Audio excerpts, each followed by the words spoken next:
Hello, and welcome to episode 128 of Public Interest Podcast with your host, Jordan Cooper, where we interview politicians, activists, advocates, and others who seek to improve the state of the world.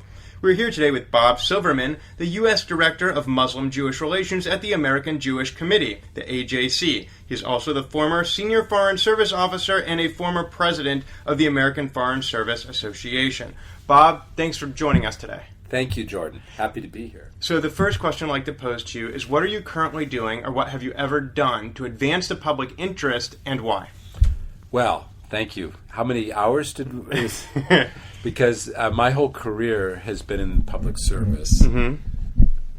I should say, except for my first 3 years of work after I graduated law school in the decade of greed in the 1980s, I was a corporate securities lawyer in Los Angeles. It's hard...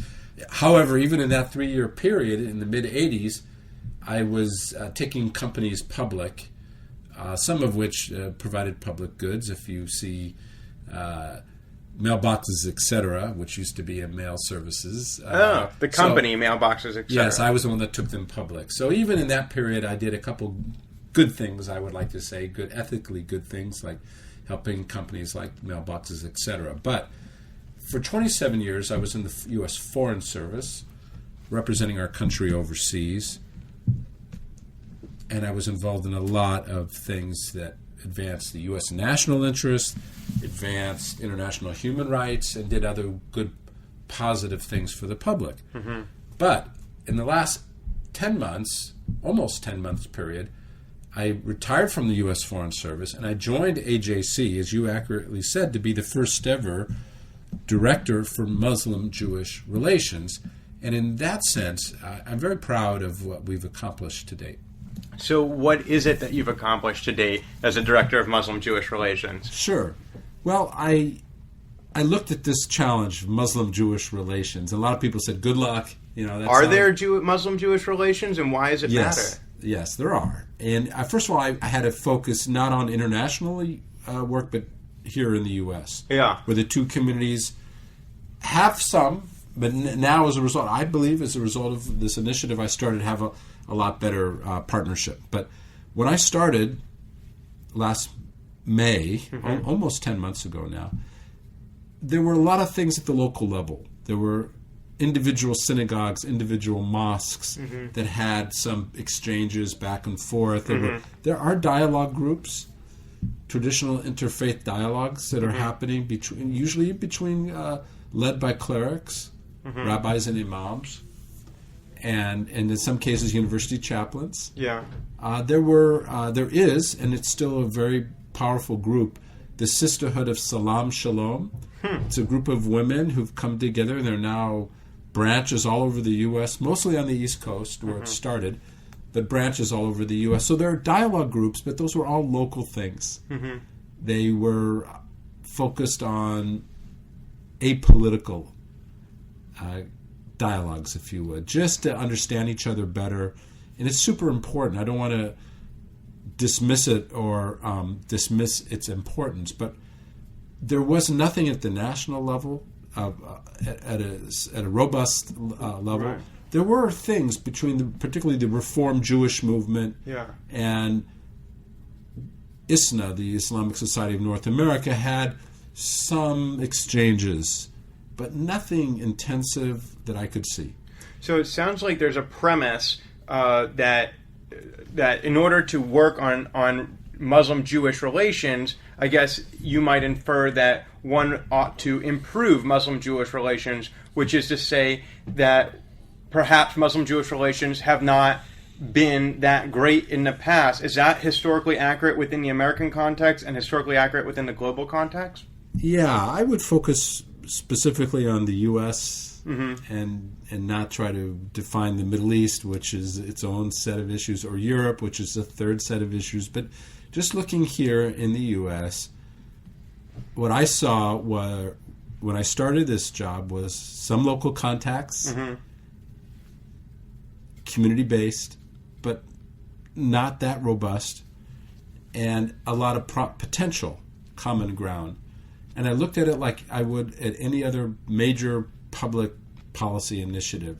You have to have several levels working at the same time. You do need local community-based activism, grassroots, if you would, because that's what makes it real to people, that they know if they're Muslim, that they have Jewish contacts and friends that they see regularly, that they do things with.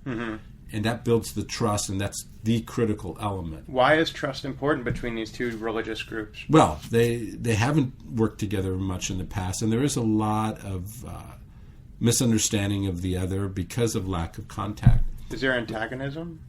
There has been, and I'm sure there still is. But let me just mention, so going back to my analysis, you need local-based, community-based organizing. But if it's only community-based organizing, then it's going to be limited because it's going to stay those who participate in it and maybe people who've heard about an interfaith dialogue, but it's going to stay relatively limited and therefore not as significant that it could be. So what I did is establish a national level leadership council of Muslims and Jews, U.S. Muslims, U.S. Jews, who work together, who are in the media, who are meeting members of Congress, meeting the administration, sending out messages that help provide more visibility. So you need both. You need a national group and you need local-based activism. And so I focused on what I thought was, to date, really the missing element, which was a national leadership group. And now we have that. So what are some of those messages that you're conveying to Congress and administration? So what we decided to do was not focus on just dialogue, getting to know each other. That's important. But the kind of group I brought together is a results-oriented, pragmatic group. It has business people in it. 5 CEOs of Fortune 500 companies are in the group. Leaders, former politicians, people like former Senator Joe Lieberman is in the group. Are all the group members either Jewish or Muslim? Yes. They're all American citizens and all either Muslims or Jews. And so these people are not into kumbaya, shall we say. They want to see results. And our group is focused on public policy results. So we have a domestic-focused agenda. Excuse me.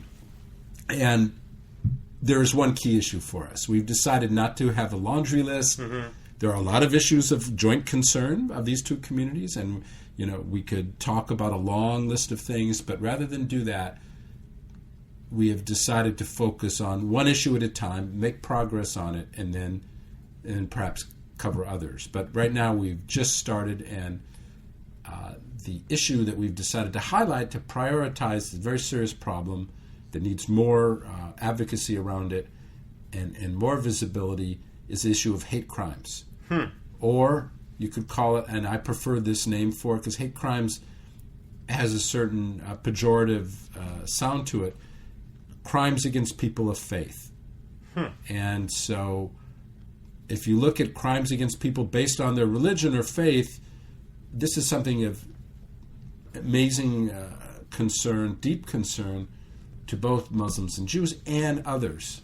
And it's a rising problem. This is a problem that has seen a dramatic increase in recent months and recent years, and we feel that our group is a good one to tackle it. So it sounds like Jews and Muslims have both been targets of crimes against people of faith. Correct. And so seeking to advance this issue, perhaps trying to prevent those crimes or make stronger reprisals against those who transgress and commit these crimes would be in the interests of both groups. So in that sense, it sounds like you've been building an interfaith coalition. Right.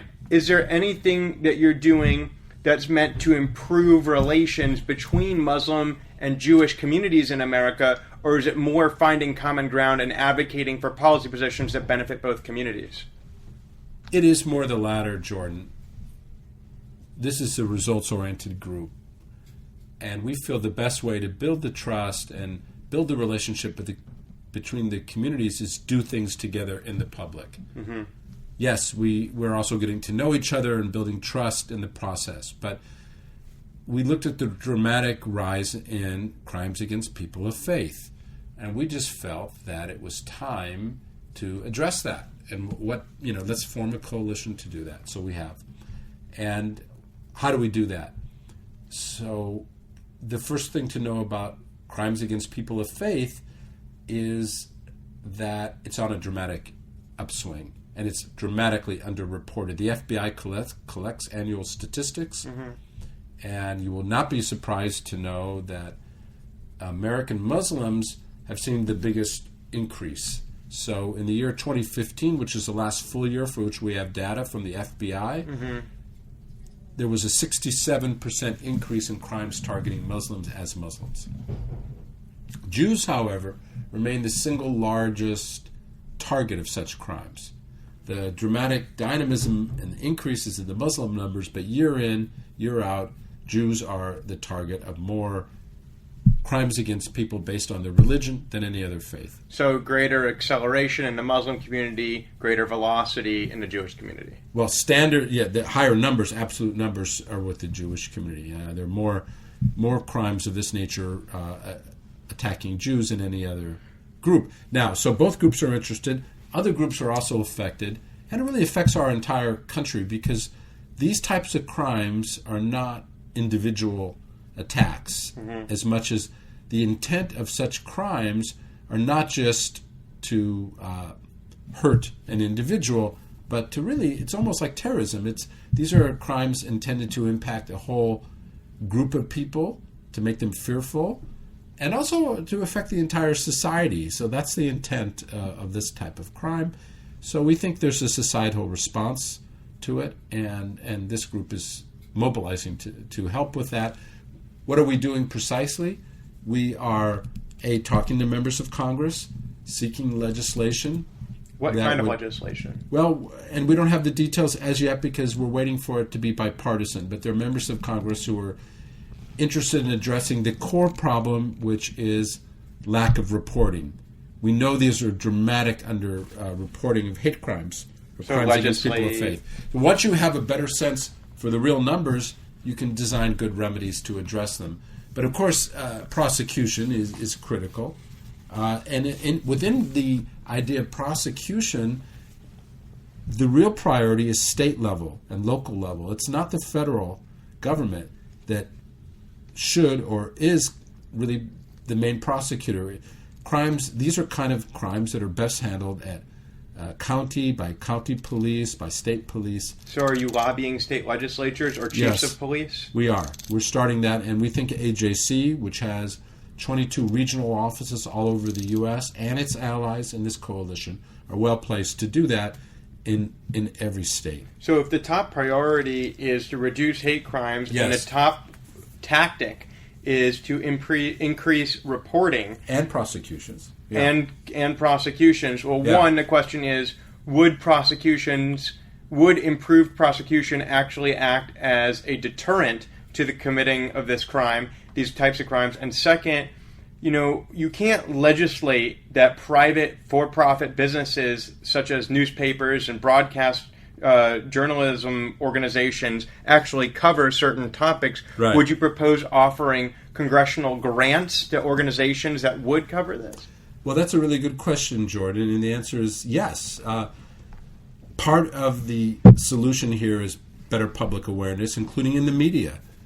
And so one bill that we're looking at that is very promising, it needs bipartisan sponsorship, would give federal grants for state hotlines to report hate crimes. And there are, in some states, but not in others, existing hotlines that you can call in if you see someone painting a swastika on a synagogue, which, by the way, there's been an explosion of that. So you feel like there are plenty of hate crimes that are unreported right now? We know there are. And increasing the reporting will increase community awareness, garner more media attention, and will therefore lead to more prosecution, and did you say community prosecution does, or more increased prosecution does lead to greater deterrence? Oh, yes. There's no doubt. The FBI has done some studies that all conclude there's been massive undercounting year in and year out since the FBI has been collecting data on crimes against people of faith. Starting in 1995, the numbers vary between 6,000 to 12,000 crimes per year. But studies show that the real numbers are something like 290,000 such crimes per year. So 290 instead of 12? Yes. So we know there's massive undercounting. So more than 53% of such crimes are not even reported to the police. 20 times underreported. Underreporting. Of those that are reported to the police, the vast, vast majority are mischaracterized, are not looked at as crimes against people because of their faith. So they're looked at as assault or rape or battery, but they're not looked as hate crimes. Right. They think it's a one-off individual attacking another, as opposed to this is a person who's a part of a group who I hate. Right, and it is harder. I mean, because a hate crime has an element of intent that needs to be proven. So it's understandable. And also there are ideological reasons. I mean, the state of Hawaii, for ideological reasons, opposes a category called hate crimes. And so they don't report any. What are those ideological reasons? You'd have to ask people in Hawaii. So there are no hate crimes reported. It's not a category that they kept data for. In other states, like the state of Alabama, for other reasons, no hate crimes reported in 2015. And in the state of Mississippi, one hate crime was reported. So we know that there's undercounting. And by the way, it's not just in these isolated places. In the city of New York, studies show massive underreporting of crimes targeting people because of their faith. So we know that this is a huge problem. So why does it fall to AJC to do this, especially when organizations such as the Anti-Defamation League or Southern Poverty Law Center or federal organizations like the FBI or local police departments, you might suppose one of the listeners could say, well, why not just let law enforcement do their job? Or there are other nonprofits in this area fighting against hate crimes. Why is it that what is AJC adding to this conversation? Right. Well, good question. First of all, there's room for all of the above. I mean, it was just on the line with the Southern Poverty Law Center, and its chief expert on this, a guy named Mark Patek, and he welcomes this council that we've created. The Muslim Jewish Advisory Council is another tool to help on this issue. It's not in lieu of what ADL does, Southern Poverty Law Center. If you talk to the Department of Justice, Civil Rights Division, they welcome civil society's help in this. We need to be partners. A big part of the problem, again, is public awareness and helping communities understand each other. That helps prevent it. And the Department of Justice has embraced our initiative. We're working very closely with them on it. And so, yes, a big part of the solution is for the federal government to have a better partnership with state and local police that leads to better public awareness, better community relations to ameliorate conditions that lead to hate crimes, and prosecutions. And the federal government really is the backstop. The prosecutions, by and large, should be handled by the state and local police, and the federal government is there as a backstop. So we've started now a very good dialogue with the Department of Justice. We're starting to work with all the states and our other civil society partners on this, and I think we're going to make a big headway. So, Bob, I'd like to transition a little bit over towards your 27 years as a Foreign Service officer. You put in, you started as a corporate attorney doing M&A or finance, and or mergers and acquisitions for our listeners, and now, and then you did almost 3 decades, a quarter century of representing the United States abroad. Yes, and now you're in this new work. To what extent how did you make that transition from being a diplomat to diplomatically bringing together 2 different religious groups and advocating for civil liberties? Well, it's a great question, Jordan. I think being a diplomat teaches you can learn this skill from other professions as well, but it really requires you to see the world from someone else's point of view. Because when you're overseas representing your country and you're working in Pakistan or Turkey or Sweden, I'm just mentioning places that I've served overseas, Egypt, you want to convince them that it's in their best interest to help the U.S. in a certain policy. So how do you do that? You try to see the world from their point of view.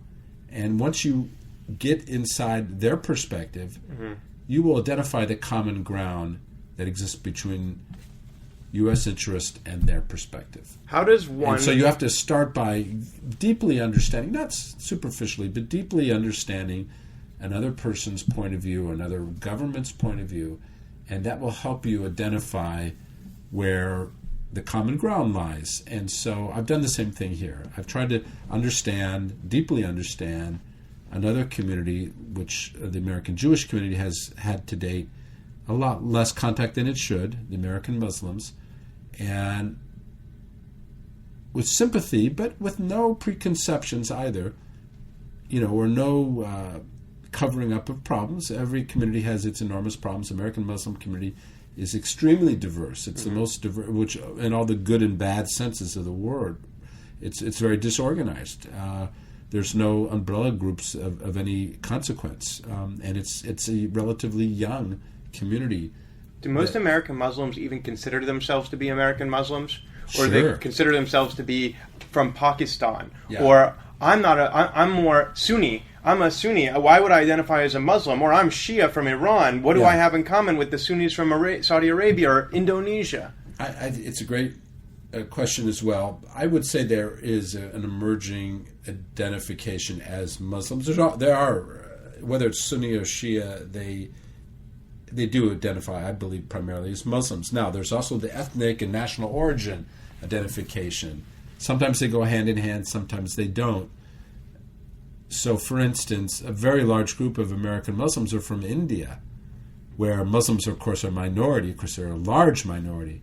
I think India is the second largest community of Muslims in the world after Indonesia. Only because that used to include all of Pakistan when it was the British colony, and the Indian Muslims are those who were in the entire British colony of India who then did not migrate when the country's partitioned in the late 40s. Well, I mean, there are more Muslims in India than there are in Pakistan or Bangladesh. It's just a giant country of 1 billion plus.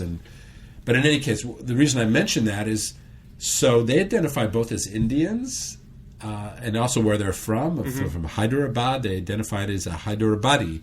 If they're from Kashmir, Muslim, they're identified as Muslim, an Indian, and a Kashmiri.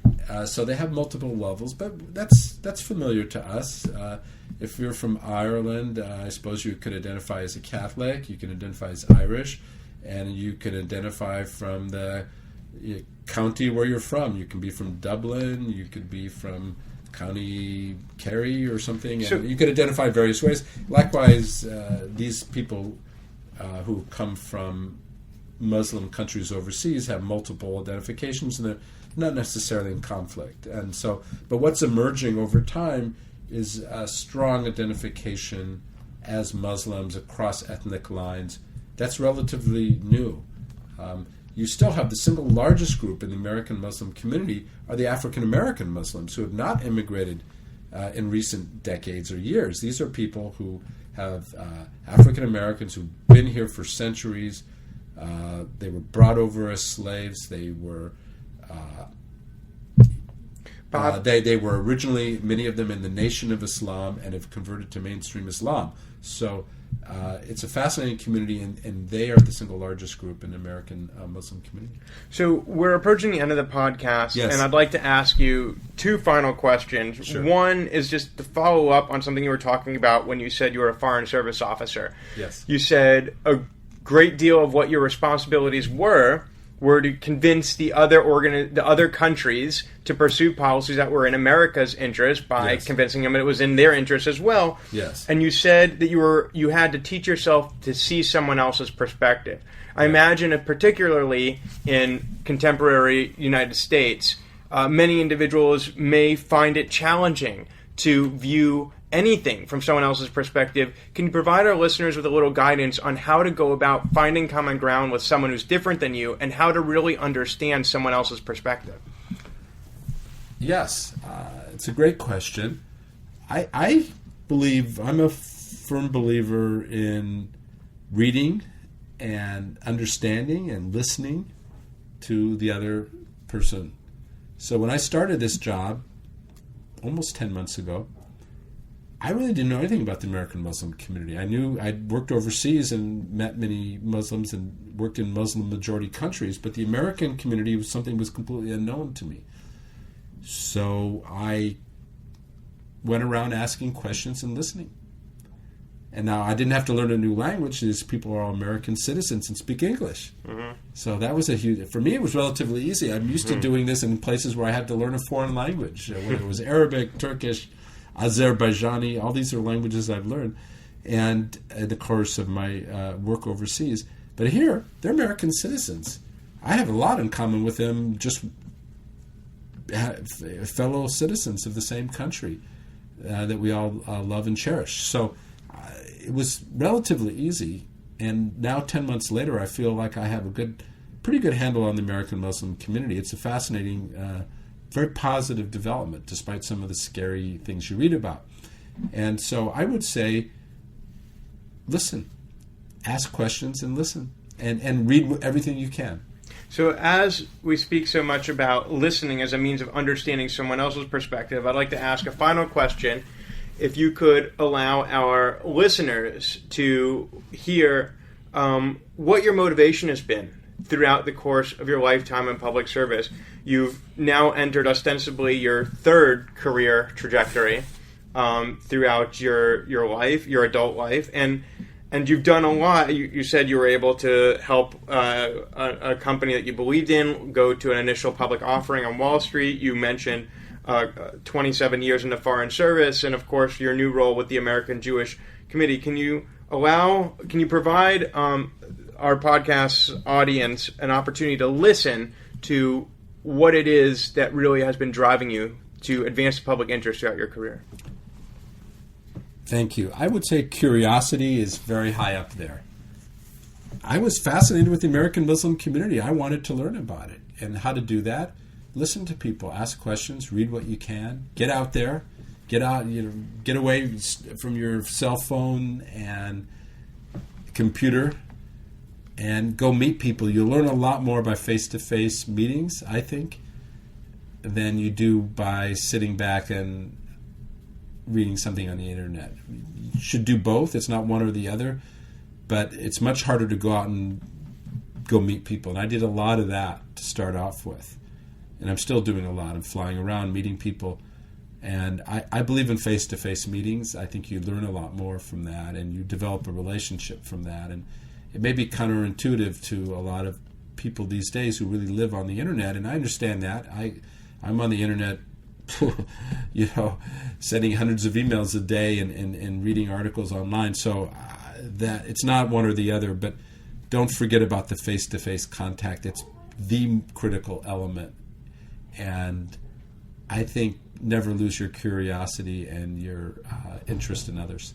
And that has been Bob Silverman, the U.S. Director of the Muslim-Jewish Relations at the American Jewish Committee, a former senior Foreign Service officer and the former president of the American Foreign Service Association, who speaks about his lifetime in service as one that is primarily predicated upon relationships, whether relationships between nations, relationships between individuals, relationships now between different faiths. He speaks about the importance of maintaining a high sense of ethics throughout the course of his public service and trying to promote dialogue. In fact, one of his primary priorities as the leader of the Muslim-Jewish Relations initiative at the AJC is to promote public awareness so that there is more dialogue between Muslims and Jews, between anyone who finds hate crimes or crimes against people of faith, as he calls it, to be despicable acts against which all Americans ought to stand together. He speaks that there's an underlying value of trust, a character trait of curiosity, and the importance of listening to someone else's perspective. Bob is a man who has been guided throughout his career by that natural curiosity and a desire to build trust, to build relationships, and through those relationships, to advance the public interest. Bob, thank you so much for joining us today. Thank you, Jordan. And this has been episode 128 of Public Interest Podcast with your host, Jordan Cooper, where we interview politicians, activists, advocates, and others who seek to improve the state of the world. Remember to subscribe at publicinterestpodcast.com on iTunes or on your podcast app on Apple products. And if you would like to leave a message for Bob, you can call the phone number listed in the Contact Us page of the podcast website, and that message will be forwarded along to him. Thank you so much for listening, and we'll talk to you next time.